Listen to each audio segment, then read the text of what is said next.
கர்த்தருடைய பரிசுத்த நாமம் மகிமைப்படுவதாக. 1 பேதுரு 4வது அதிகாரம் 1வது வசனத்திலிருந்து 5வது வசனம் வரையிலும் வாசித்து நாம் தியானித்து நாம் அறிந்து கொள்ள போகிறோம். பரிசுத்த ஆவியானவர் இதற்கு நாம் ஒவ்வொருவருக்கும் உதவி செய்வாராக. ஆமேன். இப்படி இருக்க கிறிஸ்து நமக்காக மாம்சத்தில் பாடுபட்டபடியால் நீங்களும் அப்படிப்பட்ட சிந்தையை ஆயுதமாய் தரித்துக் கொள்ளுங்கள் என்று 1வது வசனம் எழுதப்பட்டிருக்கிறது. கர்த்தராகிய இயேசு கிறிஸ்து நம்முடைய பாவங்களை தன்மேலே ஏற்றுக்கொண்டு சிலுவையில் இரத்தம் சிந்தி மரித்து அடக்கம் பண்ணப்பட்டு 3ஆம் நாள் உயிர்த்தெழுந்தார். அவர் மீண்டும் வரப்போகிறார் என்று நாம் ஒவ்வொருவரும் அறிந்திருக்கிற நாம் அந்த சிந்தனையோடு இந்த பூமியில் இயேசு கிறிஸ்துவுக்காக வாழ வேண்டும் என்று பரிசுத்த ஆவியானவர் விரும்புகிறார். 2வது வசனம், ஏனெனில் மாம்சத்தில் பாடுபடுகிறவன் இனி மாம்சத்தில் இருக்கும் காலம் வரைக்கும் மனுஷனுடைய இச்சைகளின்படி பிழைக்காமல் தேவனுடைய சித்தத்தின்படி பிழைக்கத்தக்கதாக பாவங்களை விட்டு ஓய்ந்திருப்பான் என்று எழுதப்பட்டிருக்கிறது. இந்த மாம்சத்தில் நான் வாழ்கிற ஒவ்வொரு நாளும் ஒவ்வொரு காலங்களிலும் மனுஷனுடைய இச்சைகளின்படி பிழைக்காமல், இந்த மாம்சத்தில் வாழும்போது நமக்கு இச்சைகள் வரும், சோதனைகள் வரும், பலவீனங்கள் வரும். அப்படி வருகிற நாட்களில் அந்த மாம்சத்தின்படியே நம்ம வாழாதபடிக்கு தேவனுடைய சித்தத்தின்படி பிழைக்கத்தக்கதாக பாவங்களை விட்டு ஓய்ந்திருக்க வேண்டும் என்று இயேசு கிறிஸ்துவானவர் விரும்புகிறார். 3வது வசனம், சென்ற வாழ்நாட்கள் காலத்தில் நாம் புறஜாதிகளுடைய இஷ்டத்தின்படி நடந்து கொண்டது போதும். சென்ற நாட்களில் இயேசு கிறிஸ்து அறியாமல் இருந்தப்ப இந்த உலகத்து ஜனங்கள் எப்படி வாழ்ந்தார்களோ அப்படி தான் நம்மளும் வாழ்ந்தோம். அப்படி வாழ்ந்த நம்மை தான் நம்ம மேலே அன்பு வைத்து இயேசு கிறிஸ்துவனுடைய பாவங்களை ஏற்றுக்கொண்டு நம்ம சுத்தனால கழுவி சுத்திகரித்து தேவனுடைய பிள்ளையாக நம்மளை மாற்றியிருக்கிறார். ஞானஸ்தானத்தின் மூலமாக அவரோட உடன்படிக்கை பண்ணி சபையில் சேர்க்கப்பட்டு இந்த நாளில் இயேசுவை நம்ம ஆராதிக்கிறவர்களாகவும் இயேசுவை பின்பற்றுறவர்களாகவும் நம்ம வாழ்ந்து கொண்டிருக்க நாம அந்த பாவ வாழ்க்கைக்கு போகக்கூடாது என்று தான் கர்த்தர் இந்த நாட்களில் நம்மளை எச்சரிக்கிறார். அப்பொழுது அந்த இயேசு அறியாததுக்கு முன்பதாக இருந்தபோது துரு இச்சைகளை நடப்பித்து மதுபானம் பண்ணி களியாட்டம் செய்து வெறிகொண்டு அருவருப்பான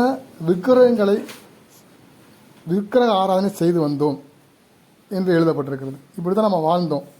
அப்போ நாம் அதை மறுபடியும் செய்யாதபடிக்கு வாழ வேண்டும் என்று இயேசு கிறிஸ்து விரும்புகிறார். 4வது வசனம், அந்த துன்மார்க்கர் உலகிலே அவர்களோடு கூட நீங்கள் விழாமல் இருக்கிறதுனால் அவர்கள் ஆச்சரியப்பட்டு உங்களை தூசிக்கிறார்கள் என்று எழுதப்பட்டிருக்கிறது.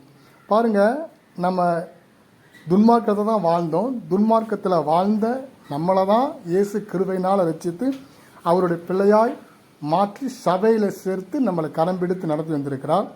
இதை மற்ற ஜனங்கள், இயேசுவை இந்த நாளில் அறியாத இருக்கிற ஜனங்கள், சகோதர சகோதரிகள் இல்லையா, துன்மார்க்கத்தில் வாழ்கிறவங்க நம்மளோட வாழ்க்கையை பார்த்து ஆச்சரியப்படுவாங்க இல்லையா. அந்த துன்மார்க்கர் உலகிலே அவர்கள் எப்படி வாழ்கிறாங்களோ அந்த வாழ்க்கையில் நம்ம விழாதபடிக்கு நம்ம என்ன செய்யறோம், இயேசுடைய வழியில் நடந்து கொண்டிருக்கிறோம். இயேசுடைய வசனத்தின்படி நம்ம வாழ்கிறோம். இதை பார்க்கும்போது அவங்க என்ன செய்வாங்க, ஆச்சரியப்பட்டு நம்மளை என்ன செய்வாங்க, தூஷிப்பாங்க இல்லையா. நம்ம எப்படி வாழ்ந்தோம், ஏன்னா இந்த பூமியில் தான் நம்ம இருக்கிறோம். நம்மளுடைய சுற்றியில் இருக்கிற சொந்த பந்தங்கள், மற்ற நண்பர்கள், வேலை செய்கிற இடங்களில் நம்ம எப்படிலாம் வாழ்ந்தோம் அப்படிங்கிறது அவங்களுக்கு தெரியும். அப்போ இப்போ நம்ம நல்லா இருக்கோம் இல்லையா. இயேசு நம்மளை மாற்றி பாவங்களை மன்னித்து இரக்கத்தினால எல்லா பாவத்தையும் மன்னித்து நம்ம பலவீனங்களை நீக்கி போட்டு நம்ம வியாதி இருந்தது எல்லாவற்றையும் மாற்றி நம்மளை அவரை பிள்ளையாக மாற்றி இந்த நாட்களில் சபையில் சேர்த்து நம்மளை கரம் பிடித்து நடத்தி வருகிறார்.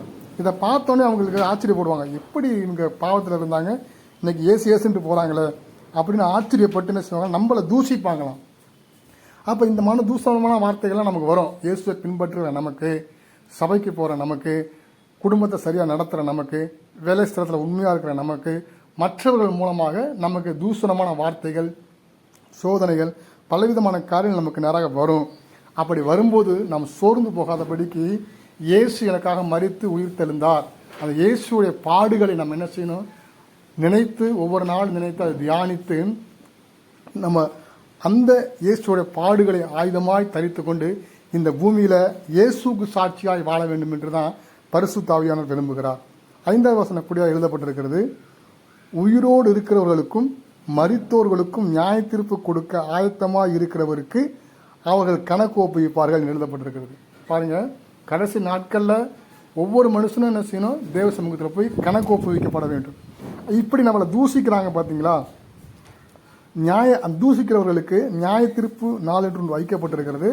அந்த நாளில் அவர்கள் கணக்கு ஒப்பிப்பார்கள் என்று எழுதப்பட்டிருக்கிறது. அப்போ நம்மளை தூஷிக்கும் போது நம்ம சோர்ந்து போகாதபடிக்கு, இல்லை கோவப்பட்டு நம்மளும் தவறான வார்த்தையில் அவர்களை பேசிவிடாதபடிக்கு நம்ம என்ன செய்யணும்?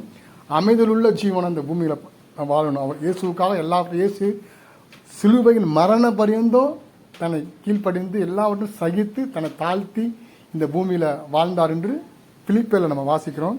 அதே போல் மற்ற புறஜாதி ஜனங்கள் இவங்க சபைக்கு போகிறாங்க, இயேசுன்னு சொல்கிறாங்க இல்லையா, மற்ற காரியங்கள் வேலைகள் வித்தியாசமாக செய்கிறாங்க அப்படின்னு பார்த்து பொறாமை கொண்டு ஆச்சரியப்பட்டு நம்மளை தூஷிப்பாங்க. அப்படி இருக்கும்போது நம்ம சோர்ந்து போகக்கூடாது என்பதற்காக தான் பரிசுத்த ஆவியானவர் இந்த நாளில் நம்மளோடு பேசி கொண்டு இருக்கிறார். ஐயா, இந்த பூமியில் வாழ்கிற ஒவ்வொரு நாட்களிலும் நமக்கு யாராவது மூலமாக ஏதோ ஒரு சோதனைகள் வரும். அப்படி வரும்போது நம்ம மறுபடியும் விட்டு வந்த பாவத்துக்கு, விட்டு வந்த அந்த தவறான காரியங்களுக்கு கடந்து போகக்கூடாது என்பதற்காக பரிசுத்த ஆவியானவர் இந்த நாளில் நம்மளோடு இடைபடுகிறார், நம்மளோடு பேசுகிறார். உயிரோடு இருக்கிறவர்களுக்கும் மரித்தோர்களுக்கும் நியாயம் தீர்ப்பு கொடுக்க ஆயத்தமாக இருக்கிறவருக்கு அவர்கள் கணக்கு ஒப்புவிப்பார்கள் என்று எழுதப்பட்டிருக்கிறது. அப்போ ஒவ்வொருவரும் செய்கிற செயல்பாடுகளுக்கு ஒரு நாளில் கர்த்தருக்கு முன்பாக கணக்கு ஒப்புவிக்க வேண்டும் என்று எழுதப்பட்டிருக்கிறது. அப்போ இந்த நாளில் நம்ம சரியாக இயேசுக்கு உண்மையாக வாழும்போது நமக்கு விரோதமாக நம்மளை தூஷிப்பார்கள் என்றால், நம்ம குடும்பத்தை தூஷிப்பார்கள் என்றால், அவர்கள் ஒரு நாளை கர்த்தருக்கு முன்பாக கணக்கு ஒப்புவிக்க வேண்டும் என்று எழுதப்பட்டிருக்கிறது. இதை அறிந்திருக்கிற நாம சோர்ந்து போகாதபடிக்கு உற்சாகமாய் இயேசுவை இன்னும் நேசிக்கிறவர்களாக, இயேசுடைய வசனத்தை இன்னும் நம்ம உண்மையாக கடைபிடிக்கிறவர்களாக வாழ வேண்டும் என்று பரிசுத்த ஆவியானவர் விரும்புகிறார். அப்படி செய்ய நம்மை நாமே இந்த வசனத்துக்கு ஒப்பு கொடுப்போம். கர்த்தர் நம்ம ஒவ்வொருவரையும் ஆசீர்வதிப்பாராக. ஆமென்.